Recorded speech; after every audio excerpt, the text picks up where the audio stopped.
This is 40K Today. The 40K podcast's so important, they brought the Silent King back just so he could check it out.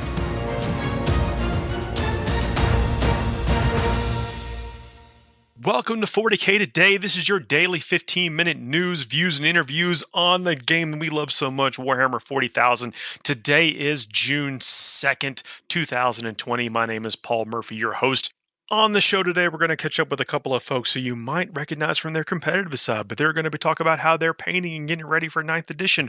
We're also going to have a very special segment about women in wargaming. Hold tight, everybody. You don't want to miss a second. Now we're going to jump over to talking to my buddy Jim Vesal.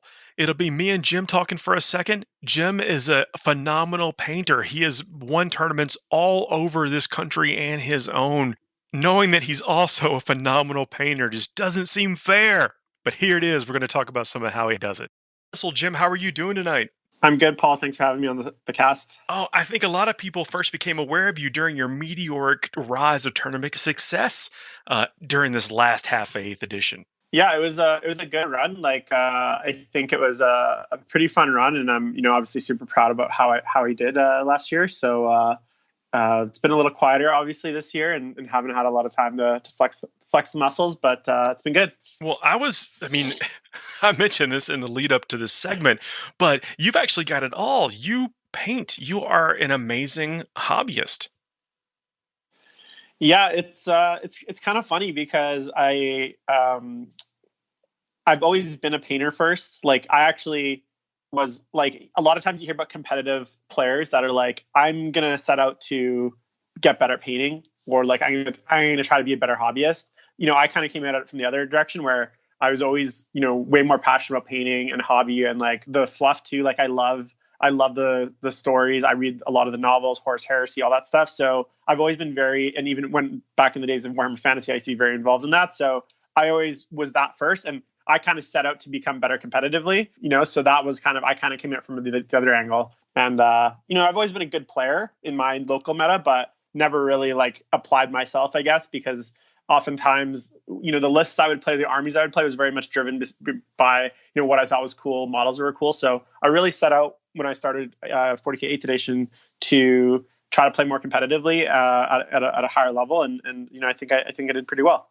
Oh, you did absolutely well. Speaking about the lore influencing what you do, people can check out your Instagram. It's at jimbov_paints, where you've been working on what seems to be like a passion project. Yeah, so I'm building a Soul Drinkers Space Marine army. Well, not building. It's now built because I've been working on it since October of last year, and I've just been kind of continuing to add to it. They've always been, I read those books. I think they came out like maybe early 2000s, like 2003, 2004. I remember reading those books as like a 16-year-old. I think I was maybe 16, 17 years old around then. And I remember reading those and just loving them because it's obviously a very different story than you get in the traditional Space Marine kind of bolter porn where everyone loves the Emperor and like everyone's goody two-shoes. So the idea of their chapter, if you guys haven't read it, essentially they are loyal Space Marines that still believe in the Emperor, and they're very loyal to the Emperor. But basically they think the Imperium has lost its way. And if you actually like objectively think about it, I mean, over the 10,000 years since the Great Crusade, the Imperium has lost its way. It's become this like super like authoritarian religious like cult, which is against everything that the Emperor kind of was trying to do. So, they're right. And as that gets them into a lot of trouble. They get into a lot of trouble against chaos and a lot of trouble against the Imperium. And so I decided to collect the chapter essentially of them. And, they check a lot of boxes for me as far as background. I really like the background. They got a strong background. I love their color scheme. Purple is one of my favorite colors. And, I'm a chaos player at heart. And, in the actual background of the chapter, there is a bit of chaos influence. Like it does turn out, spoiler warning, it's a 20-year-old book, so I hope it's not too bad, but spoiler warning, they've been manipulated by Tzeentch a little bit to cause them to go renegade. And there's a little bit of a chaos twist in there. And one of their main dudes ends up being like a kind of like basically full chaos. And then they basically discover that there's like a chaos corruption within their chapter, and that leads to a bunch of shenanigans. So it's been a really cool project. I think I have about I'm looking at my shelf now. I'd say almost 4,000 points painted at this point. Well, what's your secret to getting that purple? Because these guys have, at least in the ones that you're showing, they have this really almost like iridescent armor. What is your secret? It's actually mostly GW colors. I've been using Phoenician purple and Gene Stealer purple, and then I add pale pink from Proacrol, which is the company. Proacrol is the company that is paint company by Creature Caster. And I think for me, just the key is just, and then I use Drutry Violet as a shade to really get into those recesses. Some of it's airbrush magic, some of it's just making sure that like your highlights are really smooth, but yeah, it's a really good purple, and I'm pretty happy with it. So it's been nice to paint. You mentioned Drutry Violet, and that is kind of like a secret weapon. Yeah, honestly. So this is the thing. Like I actually I shade all my so the scheme for the army is basically purple, bone, and gold. Those are like the three main colors. If you look at the old album the old book covers, their main colors are bone, purple, and then gold trim. And then there's a little bit of green in there. Just as like a little bit of for some of my contrast. So like for some things like purity seals, I do in green. A few other small elements I'll do in green. But I shade all my gold with purple as well. So it kind of gives the whole model this kind of purple kind of tone. And I find purple, the Drutry Violet actually works really well for shading metallics. And it's something that if you haven't tried, I definitely recommend trying. I think that's the takeaway from this, man. Jim, let's continue to follow your progress. Interested to see how this army that you've been building for, basically for funsies transitions into ninth, man. I'm excited. I'm really excited, and it's I just can't wait at this point. I'm excited to get them back on the tabletop. Jim, thank you so much. Folks, check him out on Instagram if you don't already follow. It is totally worth it. He's working on some custom things right now, and it's really amazing to see. Today's episode of 40K Today is brought to you by Frontline Gaming. Frontline Gaming is a one-stop shop for all your Warhammer hobby needs, discounted products, American-made gaming mats and terrain, and a full line of miniatures painting service and daily hobby content. And this can all be found at frontlinegaming.org. Buckle in as we move to our next segment, Women in Warhammer, hosted by Tanya Gates. Awesome. So glad to have you on the show, Charlotte. And today we're celebrating you as a woman in Warhammer. So thank you. No, thank you for having me. So the Warhammer 40K universe is vast, and this allows fans to interact with it in a variety of different ways outside of the actual game itself. So what is your favorite way of enjoying the grimdark universe?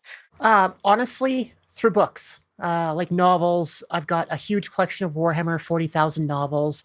Started to branch into Necromunda a little bit, but then there's also the role-playing games. Like the newly released Wrath and Glory by Cubicle 7.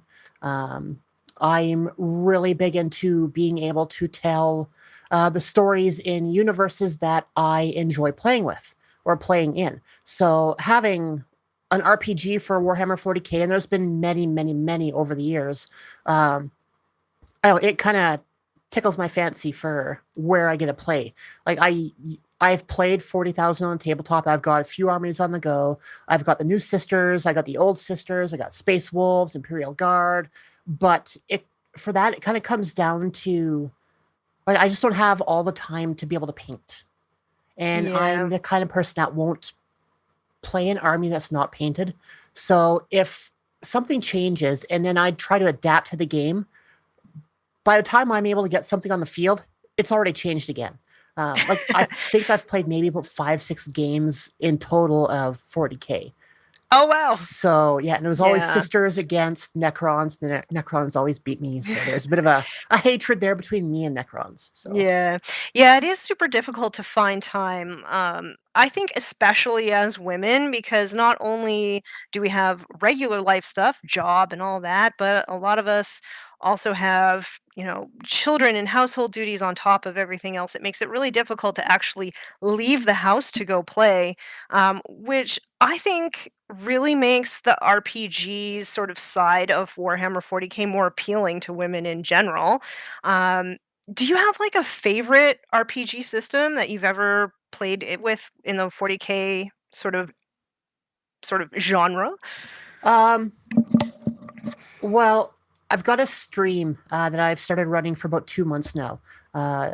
It used to be known as Valkyrie Gaming, but I'm doing a rebranding of my stream side of things, which will be known from here on in as Foxfire Studios, because as many people who know me online, it's always Foxfire or Foxfire 22.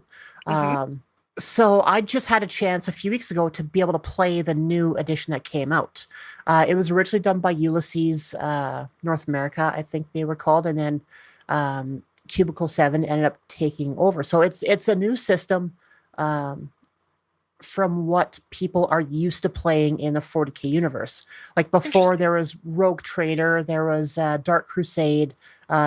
I think Dark Crusader that might be the video game. There was another one. And then Dark Heresy. Those are all D100 systems. And the D100 system leads you down a little bit more of a grittier path.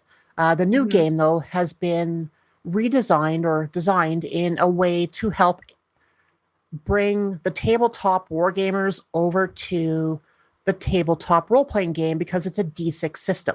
It is similar to what you would see on the tabletop for a war game. So the learning curve isn't as steep. Nice. You have your dice pool that you would make from your stats and your attributes, get those together, roll the dice. You're looking for typically 4, 5s, or 6s, so 4+, and then weapon damage plus any extra dice you have. Interesting. So it's pretty straightforward. It's pretty easy to get new people in. When I ran that a few weeks ago, 3 out of 4 players that I had were new to the system as well as the setting itself. So they had no experience whatsoever going into 40K. I was running with a whole squad of sisters. It was awesome. Yeah. What is like the craziest thing that one of your players has done in a game? Oh, geez. I don't have anything to go to off the top of my head for that, but lately in my games, they seem to want to throw each other. It's either like actually huck each other? Yes, like throw the elf at the problem, throw the stormcast at the problem. They just want to throw somebody. Oh, that's hilarious. That was Charlotte. We really appreciate you coming on the show. Folks out there, check out that Discord server. Model of the day. Model of the day. It's that time when we check it out. It's the model of the day. The model of the day. The model of the day. This one comes to us by Sam Sonamas. This is a Blood Angel Reaver on Instagram. You can find it. This thing's accumulated well over 1,300 likes. Absolutely amazing dioramic base. Love the color red. I'm automatically going to be drawn to Blood Angels, but this is what it's all about.